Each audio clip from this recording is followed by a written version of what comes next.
Hello प्यारे बच्चों, स्वागत है आप सभी का हमारे YouTube चैनल अपनी फिजिक्स पाठशाला में। प्यारे बच्चों, लास्ट क्लास अपन ने बात कर ली थी कूलाम के नियम की और आज अपन बात करने वाले हैं कूलाम के नियम का सदिश निरूपण या फिर सदिश रूप, जिसे अपन बोल सकते हैं कूलाम का नियम का सदिश निरूपण या फिर सदिश रूप। ठीक है, तो चलिए बच्चों, बिना किसी देरी के टॉपिक के बारे में अपन बात करते हैं। अगर चैनल पर नए हैं तो चैनल को सब्सक्राइब कीजिए एंड बेल आइकन को ज़रूर प्रेस करना, ताकि जब भी नई क्लास में डालूँ ताकि आपके पास फटाफट से पहुँचे। तो चलो बच्चों, शुरुआत करते हैं बिना किसी देरी के। किस टॉपिक के बारे में अपन बात करने वाले हैं? कूलाम के नियम की सदिश निरूपण। ठीक है, कूलाम के नियम का सदिश निरूपण। सदिश निरूपण। ठीक है, देखो क्या होता है, डायग्राम बनाते हैं। माना मेरे पास दो आवेश है निर्वात के अंदर, ठीक है, Q1 आवेश, Q2 आवेश, जो कि मूल बिंदु O से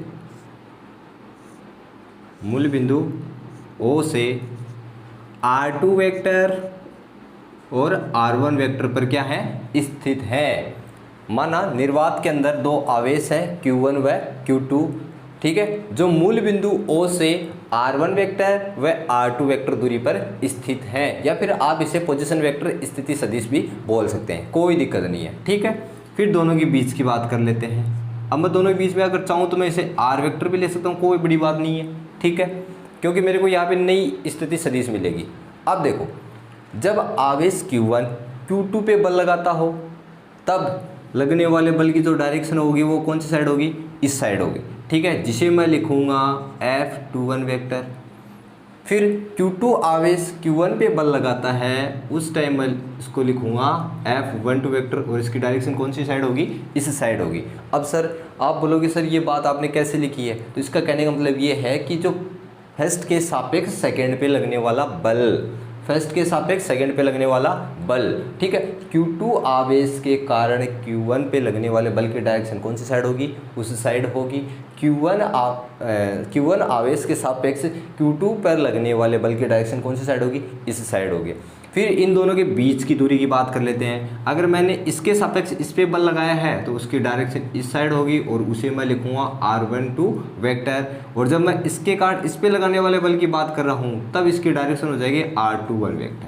ओके, अगर मैं इसके बारे में बात कर लेता हूँ तो मेरे पास ऑटोमेटिकली इसकी बात 100% आ जाएगी। तो मैं इनमें से कोई सी भी एक बात कर लेता हूँ, लेकिन उससे पहले अपन क्या करेंगे, स्टेटमेंट लिखेंगे इसका। ठीक है, तो स्टेटमेंट क्या है इसका, माना निर्वात में दो आवेश Q1 व Q2 मूल बिंदु O से क्रमशः है, बड़ा अच्छा लिखेंगे, क्रमशः है R1 वेक्टर व R2 वेक्टर पर स्थित है। क्या है बेटा, स्थित है। ठीक है, अब बात करेंगे, देखो पहले इस वाले की बात कर लेते हैं। Q1 के सापेक्ष, सॉरी आवेश तो लिखा ही नहीं, आवेश के सापेक्ष, थोड़ा ऊपर लिखते हैं, Q1 आवेश के सापेक्ष,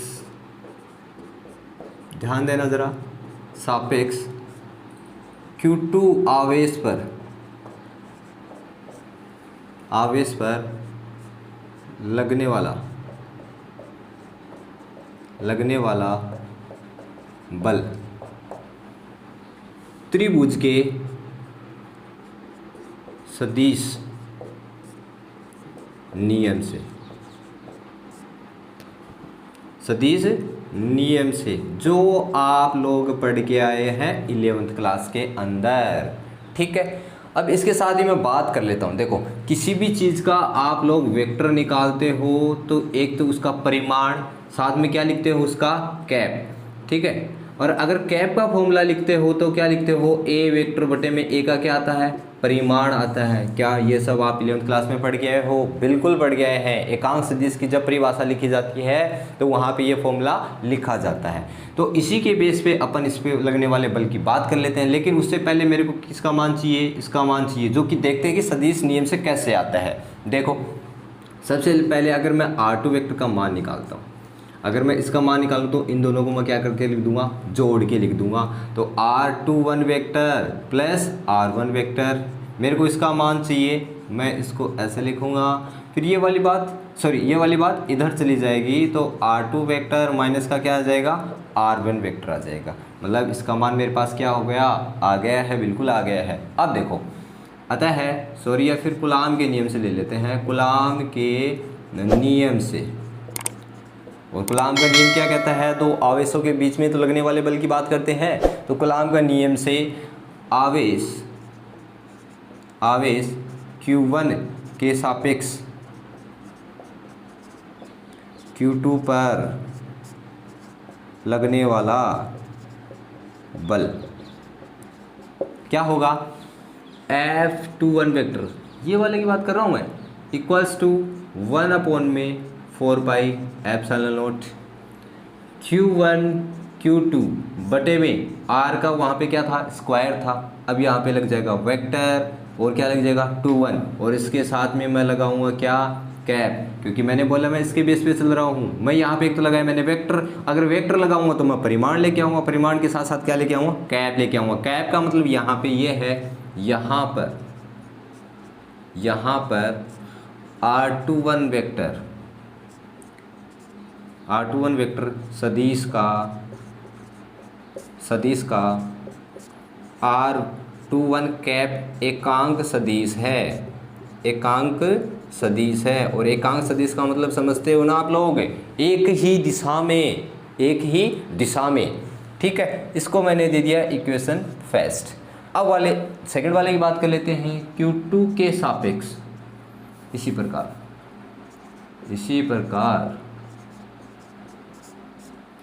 Q2 के सापेक्ष Q1 पर लगने वाला बल। सेम फॉर्मूला लिखेंगे, परिमाण तो मैंने बताया सेम होगा, 1/4 pi epsilon naught Q1 Q2 बटे में R12 वेक्टर हो गया, और R12 का क्या आ जाएगा? कैप आ जाएगा। Equation second. अगर मैं इक्वेशन सेकंड और फर्स्ट को देखूं तो देखो जरा, परिमाण दोनों का क्या है? मेरे को सेम लग रहा है। परिमाण का मतलब ये होगा कि यहाँ से लेके यहाँ तक का जो परिमाण है वो भी सेम, यहाँ से लेके यहाँ तक का परिमाण है वो भी है सेम, लेकिन इन दोनों की क्या है? विपरीत डायरेक्शन है। तो यहाँ पे आ जाओ, एक बार देखते हैं वो बात भी कैसे निकल के आएगी। कि अगर मैं मान के चलूँ कि मेरे पास अगर दोनों का जो परिमाण है वो सेम है, मोड लगाया, इक्वल्स टू है R12 वेक्टर। ये बात भी कहाँ से आ रही है? डायग्राम से आ रही है बच्चा ये बात। और फिर मैं बात करता हूँ कैप की, R12 कैप इक्वल्स टू, मैंने बोला कि इनका परिमाण तो है सेम, लेकिन इनकी डायरेक्शन क्या है बेटा? विपरीत है। विपरीत का मतलब ये होगा कि -R21 कैप लगेगा। अगर यहाँ पे माइनस भी लगा है और कैप लगा है, तो इन दोनों में से एक भी फॉर्मूला आप यूज कर लो, कोई भी, ठीक है। तो दोनों में से मैं एक भी फॉर्मूला यूज करता हूँ या फिर कंपेयर करता हूँ। मान के चलते हैं कि समीकरण 1 व 2 से ले लो, चाहे फिर कोई भी एक फॉर्मूला उठा लो आप लोग। तो मैं उठाऊँ, देखो ज़रा क्या लिखेंगे कि F21 vector equals to 1/4 pi epsilon naught लिया मैंने, ठीक है। फिर Q1 Q2 बटे में क्या लिया है? R21, और R21 की जगह मैं क्या रख सकता हूँ? ये वाली बात मैं बिल्कुल रख सकता हूँ, R12 वेक्टर, और ये आ गया इसका स्क्वायर। अब देखो इसकी जगह मैं क्या रखूँगा? ये वाली बात। अब ये माइनस से इधर ले जाओ यार, कोई दिक्कत वाली बात नहीं। अगर मैं इसको प्लस बनाना चाहूँ तो ये वाला क्या बन जाएगा? ऑब्वियसली माइनस बन जाएगा। तो R12 कैप लगाएंगे और मैंने इधर लगाया माइनस, ठीक है। अब ज़रा कंपेयर करो, इतनी बात क्या इक्वेशन सेकंड के बराबर है? बिल्कुल है बाबा। देखो ये वाली बात उठा के लेके चलो, इधर आ जाओ। तो अगर ये वाली बात ऐसी है तो क्या मैं इसको ऐसे लिख सकता हूँ? माइनस का F12 वेक्टर लिख सकता हूँ क्या? यस, हमें यही डिनोट करना था। कि परिमाण है वो दोनों का सेम है, लेकिन दोनों की दिशा क्या है, विपरीत। और विपरीत दिशा होने के कारण मेरे पास बल कैसा आता है, F21 vector equals to minus का F12 वेक्टर आएगा। ठीक है, अगर चैनल पे नए हो तो चैनल को सब्सक्राइब करना, एंड अगर टॉपिक समझ में आया है तो प्यारे प्यारे कमेंट्स करना, और अगर वीडियो अच्छा लगा तो वीडियो को क्या करना है, लाइक करना है। ठीक है, और आई होप, मेरे को लगता है कि आपको वीडियो अच्छी तरह से समझ में आया होगा या फिर अच्छा लगा होगा। ठीक है, चलो बात करते हैं नेक्स्ट टॉपिक की, और नेक्स्ट टॉपिक है हमारा अध्यारोपण का सिद्धांत। क्या है बच्चों, अध्यारोपण का सिद्धांत। देखो, सॉरी मैं बताना भूल गया आप लोगों को, लेकिन वापस बता देते हैं। जो मैंने टॉपिक करवाया है नॉट इम्पोर्टेंट फॉर एग्जाम के लिए बिल्कुल भी इम्पोर्टेंट नहीं है, आपको सिर्फ समझना है, नोट्स के अंदर लिखना है, और सिर्फ आपको क्या करना है, पढ़ना है। एग्जाम में 1% भी क्वेश्चन नहीं आता है। ठीक है, बात करते हैं अध्यारोपण का सिद्धांत। अध्यारोपण का सिद्धांत ये तो और भी इजी है। ठीक है, लेकिन इस पे क्या है कि इस सिद्धांत के अनुसार अपन ढेर सारे बलों के बारे में बात कर सकते हैं, बहुत सारे बलों के बारे में बात कर सकते हैं। देखो, इस सिद्धांत के अनुसार, इस सिद्धांत के अनुसार किसी आवेश पर, किसी आवेश का परिणामी बल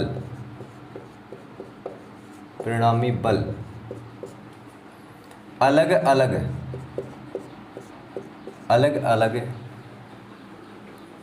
आवेशों के द्वारा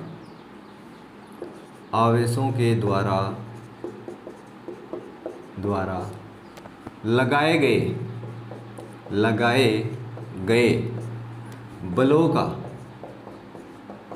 बलों के सदिश योग के बराबर होता है बेटा। ठीक है, तीर का निशान लगा के लिखेंगे, यदि किसी स्थिर आवेश पर स्मॉल n आवेशों द्वारा, मैंने बोला ना बहुत सारे बलों की बात कर सकते हैं, n आवेशों द्वारा लगाया गया बल, तो फॉर्मूला लिखेंगे F1 vector equals to F1 vector, F vector equals to F1 vector, F2 vector plus F3 vector plus dot plus Fn vector. क्योंकि मैंने क्या बोला, बहुत सारे आवेशों की बात कर सकते हैं, बहुत सारे तो मैं 1000 तो नहीं बोलूँगा, लेकिन n तो बोल ही सकता हूँ ना। तो अध्यारोपण का सिद्धांत, इस सिद्धांत के अनुसार किसी आवेश का परिणामी बल अलग अलग आवेशों के द्वारा लगाए गए बलों के सदिश योग के क्या होता है, बराबर होता है। और ये वाला फॉर्मूला यूज करके अपन अध्यारोपण के सिद्धांत से बहुत बड़े फॉर्मूले को मैं छोटा बना सकता हूँ, क्या लगा के, समेशन लगा के। ठीक है, इसके बाद में बात करते हैं बहुल आवेशों के मध्य बल के बारे में बात करेंगे, लेकिन इस वाले वीडियो में बात नहीं करेंगे, वो बात करते हैं अपन नेक्स्ट वाले वीडियो में। अगर वीडियो अच्छा लगा हो तो वीडियो को लाइक करना और कमेंट करना, शेयर करना, और चैनल पे नए हैं तो लास्ट एंड फाइनल बोल रहा हूँ, अगर चैनल पे नए हैं तो चैनल को सब्सक्राइब जरूर करना। तब तक के लिए प्यारे बच्चों, जय हिंद, जय भारत।